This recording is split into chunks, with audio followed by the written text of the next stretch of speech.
Olá, feliz ano novo, feliz 2020.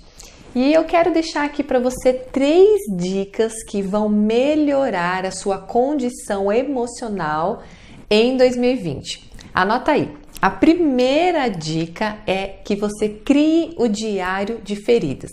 O diário de feridas vai permitir que você cuide melhor das suas emoções. Você sabia que escrever organiza melhor os pensamentos?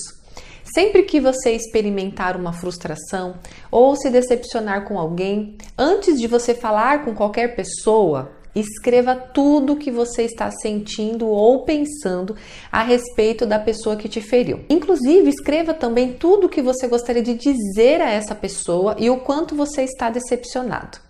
Se você quiser e sentir necessidade, escreva também toda a história desde o início, todas as falhas e faltas que essa pessoa cometeu com você. Isso é importante porque senão nós vamos sempre buscar um aliado e querer contar o problema já para alguém e vamos acabar contaminando aquela outra pessoa que nada tem a ver com a situação que nós estamos vivendo. Depois você apresenta tudo o que você escreveu nesse diário a Deus em oração e libere perdão para essa pessoa. Também abençoe a vida dela e peça a ótica de Cristo para que você veja essa situação através daquilo que Deus quer te ensinar.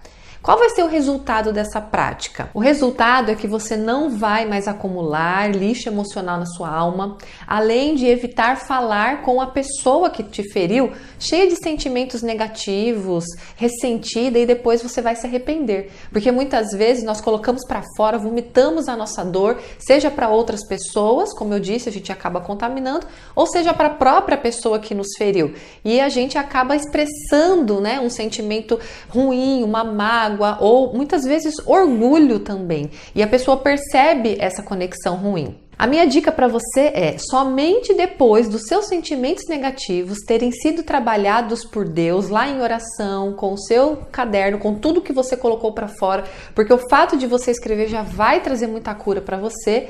Aí, com muita humildade no coração, ore, pergunte para Deus se é da parte dele ou se é necessário que você vá conversar com essa pessoa para acertar algumas coisas, e somente depois disso você marca um encontro com essa pessoa. De preferência, você compra uma lembrancinha para ela, chega lá com muita humildade no coração, não chega apontando, não chega acusando, não chega falando sobre os erros que ela cometeu com você, mas fale sobre como você se sentiu. Fala: fulana ou fulano, você é maravilhoso nisso, você já me ajudou nisso, naquilo, mas eu queria compartilhar algo que eu me ressenti com você, eu fiquei ferida com você quando você disse isso, ou quando você não fez tal coisa. E aí você abre o seu coração para essa pessoa. Orem juntos e deixe que o resultado disso seja de acordo com a vontade de Deus. Há algumas pessoas que a amizade são reconectadas, há outras pessoas que elas preferem seguir a vida delas e você também segue a sua, mas sabendo que você fez o seu trabalho, ok?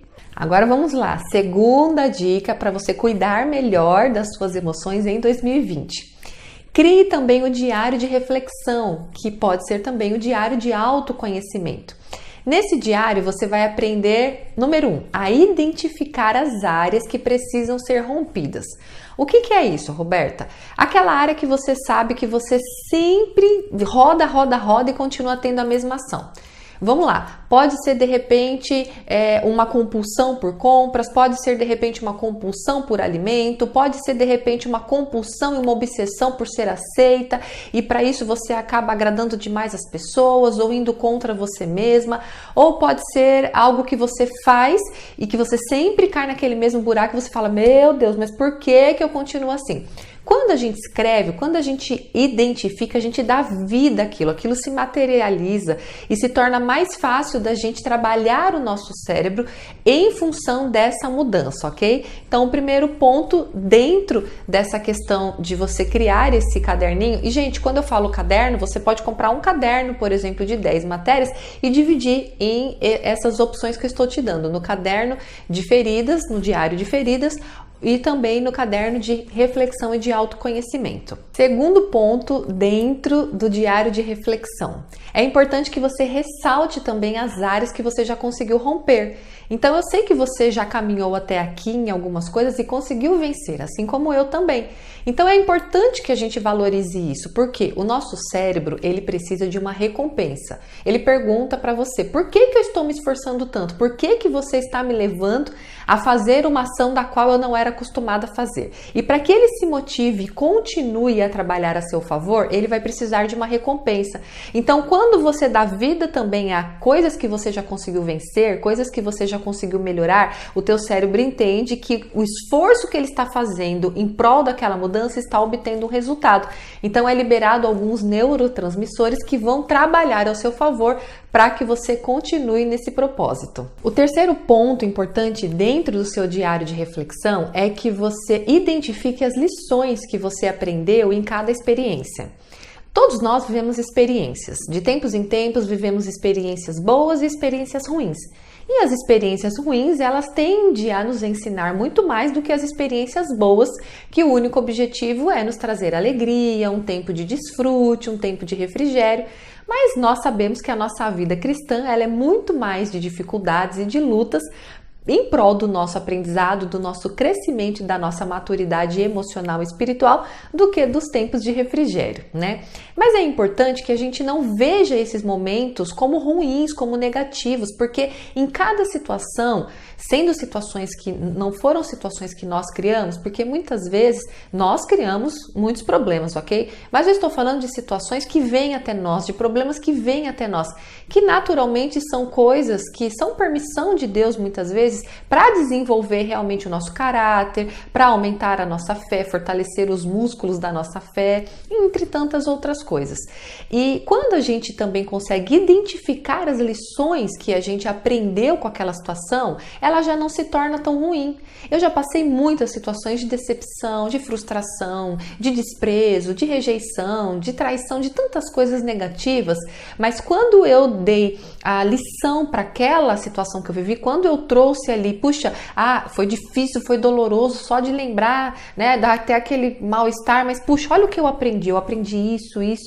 Se não fosse essa experiência, eu não teria a maturidade ou o aprendizado que hoje eu tenho. Então sempre vale a pena. Todas as coisas cooperam para o bem daqueles que amam a Deus e que são chamados segundo o seu propósito, assim como diz em Romanos 8:28. Outra coisa que é importante você identificar lá no seu caderno de reflexão, que você descubra suas áreas de vulnerabilidade. O que seriam suas áreas de vulnerabilidade?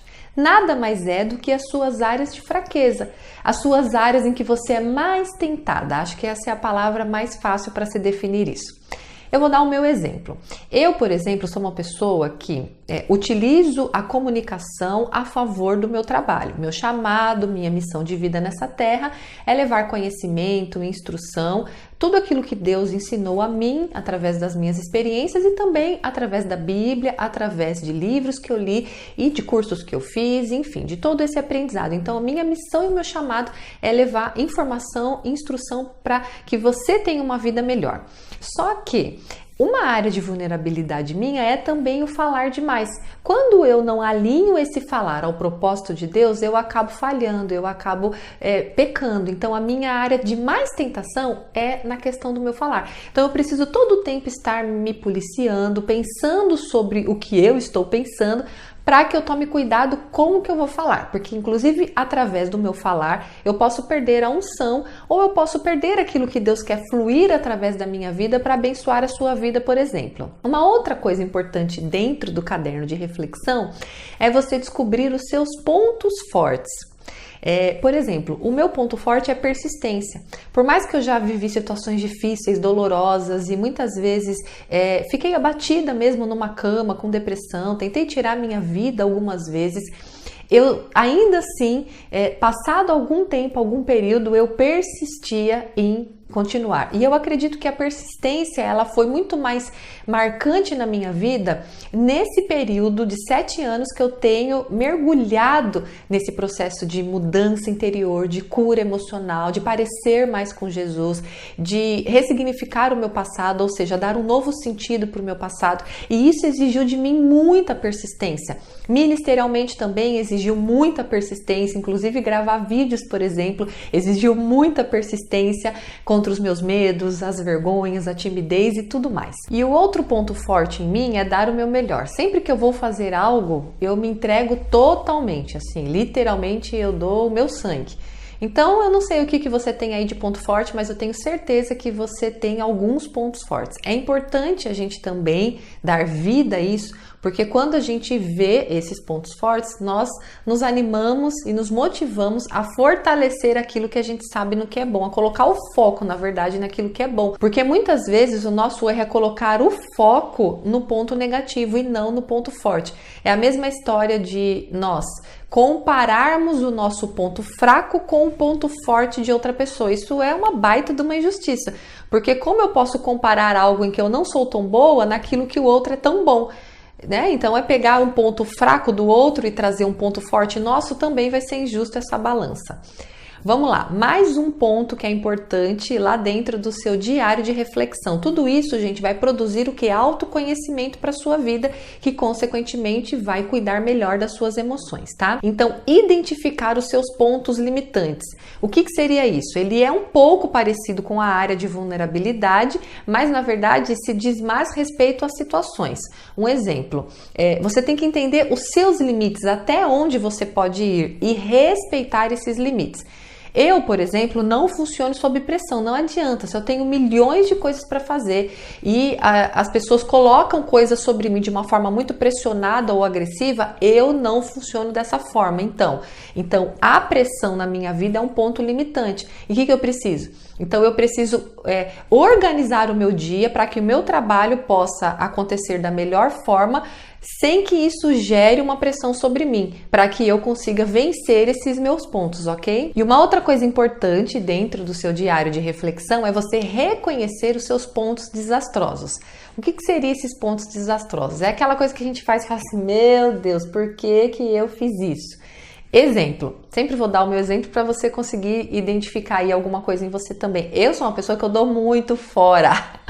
Então, às vezes eu quero ser talvez a legal, ou sei lá, se eu quero agradar, e aí às vezes eu me empolgo e falo algumas coisas assim, e quando eu vejo, tipo assim, dei fora demais, né? E tem algumas coisas que não dá pra mudar, né? Às vezes quando eu tô pregando, às vezes eu também me empolgo, falo alguma coisa assim, que depois por que eu falei isso? Então, assim, aqui vai uma questão, gente, de uma autoaceitação, tá? Primeiro eu preciso identificar se quando eu tô fazendo isso porque realmente eu quero agradar alguém, eu preciso cortar esse comportamento, tá? Agora, quando isso acontece naturalmente, então não tem jeito, eu tenho que aceitar que muitas vezes eu tenho algumas questões meio desastrosas e essa é quem eu sou. Então, gente, é o seguinte, dentro desses pontos que eu coloquei aqui para vocês e sugeri, eu penso o seguinte, que a gente tem que buscar melhorar no que é possível, mas sobretudo, gente, aceitar nós mesmas com as nossas falhas, com as nossas fraquezas, com as nossas limitações, com as nossas vulnerabilidades, que por enquanto ainda existem dentro de nós. É importante que a gente não se acomode em permanecer como nós estamos, mas eu quero dizer para você que você pode ir muito mais longe do que você pensa com essas atividades, com esses exercícios propostos, vão ajudar muito. E o terceiro ponto para cuidar melhor das suas emoções em 2020, anota aí, é você criar o diário da gratidão. Gente, o que é isso? É você anotar as pequenas alegrias e bênçãos que você tem recebido durante o dia, que Deus tem te concedido na semana. E são coisas simples mesmo. Exemplo, pude comprar algo no mercado que antes eu não podia comprar, ou recebi um elogio, ou um aumento no meu trabalho, ou uma promoção, ou um reconhecimento, ou o meu esposo foi gentil comigo, ou ganhei um presente, tirei uma boa nota na faculdade ou no curso, ou conseguiu superar tal desafio, falou com tal pessoa que era uma conversa difícil, ou seu filho recebeu um elogio na escola, ou tirou uma boa nota na escola, ou escreve lá, fiquei feliz comigo mesma por eu ter feito tal coisa e ter dado certo, alguma coisa que você tinha medo de fazer e você conseguiu fazer e o resultado foi o que você queria, ou venci o medo daquilo que você tinha medo, ou ajudei alguém, aconselhei alguém, comecei um curso, fiz um dinheirinho a mais com um trabalho ou com uma venda, ou bati a meta de vendas no meu trabalho, se você de repente trabalha com metas, ou fui chamada para trabalhar em tal ministério, enfim. Eu não sei o que de repente traz alegria ao seu coração, porque eu sei que todos os dias Deus nos traz motivos para nós agradecermos. E quando você não encontrar nada de bom aparentemente naquele dia, escreva que você respirou, que você teve vida, que você pôde fazer comida, que você teve o que comer, que você teve uma cama para dormir, um chuveiro para tomar banho, que você de repente pôde ir trabalhar e executar as suas atividades. Uma coisa legal que eu falo do caderno de gratidão, do diário de gratidão, é que nos dias mais xoxos, nos dias mais desanimadores e depressivos ou o que quer que seja, aquele dia de nuvem negra que todo mundo tem, lembre-se de pegar o seu caderno de gratidão e comece a ler tudo o que Deus fez na sua vida. Isso com certeza vai transformar o seu sentimento e aquele dia ruim. A gratidão, gente, ela muda totalmente os nossos sentimentos e, consequentemente, as nossas ações. Bom, estão aí essas 3 dicas para você cuidar melhor das suas emoções no ano de 2020. Coloque em prática e eu tenho certeza que você vai ter um ano excelente. Deus te abençoe.